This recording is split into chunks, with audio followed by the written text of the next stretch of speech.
Hello friends, నమస్తే. నేను మీ Priya. Welcome back to Sanvita's kitchen.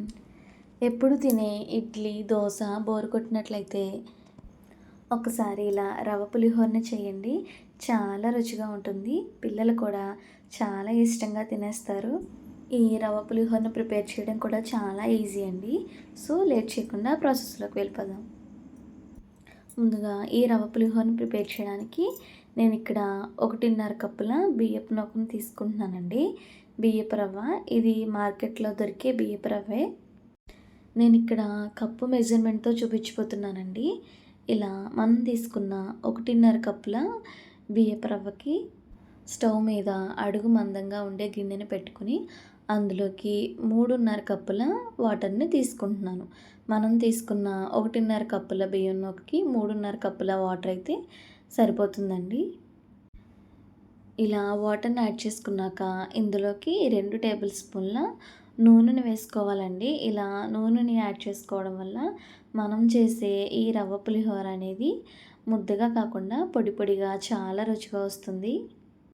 ఇందులోనే ఒక పచ్చిమిర్చిని అలాగే రుచికి సరిపడా ఉప్పును యాడ్ చేసుకోవాలి. ఇలా యాడ్ చేసుకున్న తర్వాత వాటర్ అనేది ఇలా మరుగుతున్నప్పుడు మనం ముందుగా రెడీ చేసి పెట్టుకున్న బియ్యపు రవ్వని ఇందులో యాడ్ చేసుకోవాలి. రవ్వ యాడ్ చేసేటప్పుడు పొయ్యి అనేది ఎప్పుడు కూడా మీడియం ఫ్లేమ్లో పెట్టుకుని రవ్వ యాడ్ చేశాక ఉండలు లేకుండా ఇలా మొత్తం అంతా ఒకసారి మిక్స్ చేసుకోవాలి. ఇప్పుడు మూత పెట్టి రవ్వ అనేది పూర్తిగా ఉడికేంత వరకు మధ్య మధ్యలో కలుపుతూ ఈ రవ్వను ఉడికించుకోవాలి. ఈ రవ్వ అనేది పూర్తిగా ఉడకడానికి 10 నుంచి 12 నిమిషాల టైం అయితే పడుతుందండి. ఇలా ఒకసారి కలుపుకొని మళ్ళీ మూత పెట్టుకుని ఇంకొకసారి ఉడికించుకోవాలి. ఈ రవ్వ పులిహోరను ఒక్కొక్క ప్రాంతంలో ఒక్కొక్కలా పిలుస్తారండి.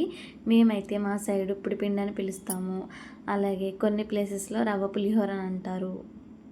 చూసారు కదా, మనం చేసే రవ్వ పులిహోరకి ఇక్కడ రవ్వ అయితే పూర్తిగా ఉడికిపోయిందండి. ఇప్పుడు ఒకసారి అంతా మిక్స్ చేసుకుని స్టవ్ ఆఫ్ చేసేసుకుని దీనిపైన మూత పెట్టి 5 నిమిషాలు అలానే ఉంచేయండి. చూసారు కదా, రవ్వ అనేది ముద్దగా కాకుండా అలా అని బాగా బిరుసుగా కాకుండా ఈ విధంగా కుక్ చేసుకుంటే సరిపోతుంది. ఇప్పుడు ఈ రవ్వను ఒక గిన్నెలోనికి ట్రాన్స్ఫర్ చేసుకుని మనం ఇందులోకి తాలింపుని పెట్టుకోవాలి. తాలింపు కోసం ముందుగా ఒక కడాయి పెట్టుకుని ఇందులోకి 3 టేబుల్ స్పూన్ల ఆయిల్ తీసుకోవాలి.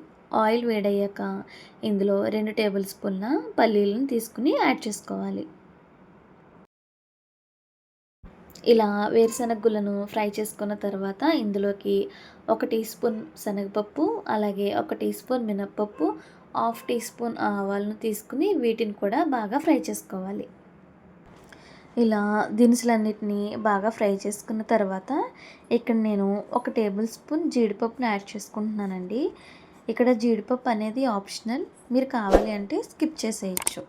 ఇలా జీడిపప్పు యాడ్ చేసుకున్నాక వీటన్నిటిని ఒకసారి బాగా కలుపుకుని ఇప్పుడు ఇందులోకి రుచికి సరిపడా పచ్చిమిర్చిని యాడ్ చేసుకోవాలి. ఇక్కడ పచ్చిమిర్చి అనేది మీరు తినే కారానికి తగ్గట్టుగా 10 నుంచి 12 పచ్చిమిర్చిని ఇలాగా ముక్కలుగా కట్ చేసుకుని యాడ్ చేసుకోవాలి. అలాగే ఇందులో కొద్దిగా కరివేపాకును అలాగే 1/2 టీ స్పూన్ పసుపును యాడ్ చేసుకుని వీటన్నిటిని బాగా మిక్స్ చేసుకోవాలి. అలాగే ఇందులోకి ఒక ఎండుమిర్చిని ముక్కలుగా కట్ చేసుకుని యాడ్ చేసుకోవాలి. ఇలా ఎండుమిర్చిని యాడ్ చేశాక ఒకసారి మొత్తం అన్నిటిని బాగా ఫ్రై చేసుకుని ఇవన్నీ పూర్తిగా ఫ్రై అయ్యాక మనం ముందుగా రెడీ చేసి పెట్టుకున్న బియ్యపు రవ్వలోకి ఈ తాలింపును ట్రాన్స్ఫర్ చేసుకోవాలి. ఇలా తాలింపును ఇందులో వేసుకున్న తర్వాత ఒకసారి మొత్తం అంతా బాగా కలుపుకొని ఎక్కడ ఉండలు లేకుండా కలుపుకోవాలి. మీకు గరిటెతో కలపడం కష్టంగా అనిపిస్తే చేతితో కలిపేసుకుని ఇలా ఉండలు లేకుండా మెత్తగా కలిపేసుకోవాలి. ఇలా మొత్తం అంతా బాగా కలుపుకున్న తర్వాత ఈ రవ్వ అనేది పూర్తిగా చల్లారాక ఇందులోకి నిమ్మకాయ రసం యాడ్ చేసుకోవాలి. ఇక్కడ మనం తీసుకున్న రవ్వకి అయితే నాకైతే ఇక్కడ 2 మీడియం సైజు నిమ్మకాయలను అయితే నేను తీసుకున్నాను. ఇదే టైంలో సాల్ట్ సరిపోకపోతే ఒకసారి సాల్ట్ వేసుకుని అడ్జస్ట్ చేసుకుని మొత్తం కలుపుకొని ప్లేట్లోకి సర్వ్ చేసుకుంటే ఎంతో టేస్టీగా ఉండే రవ్వ పులిహోర రెడీ. టేస్ట్ అయితే చాలా బాగుంటుందండి. చేసుకోవడం కూడా చాలా ఈజీ. చూసారు కదా, మేము రెగ్యులర్గా చేసుకునే టిఫిన్స్లో ఇదొకటని చెప్పచ్చు. పిల్లలు కూడా చాలా ఇష్టంగా తినేస్తారు.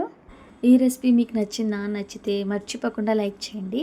అలాగే మీ ఫ్రెండ్స్ అండ్ రిలేటివ్స్‌కి షేర్ చేయండి. మరిన్ని సింపుల్ అండ్ టేస్టీ రెసిపీస్ కోసం సాన్వితాస్ కిచెన్ ఛానల్‌ను సబ్స్క్రైబ్ చేసుకోండి. Thanks for watching.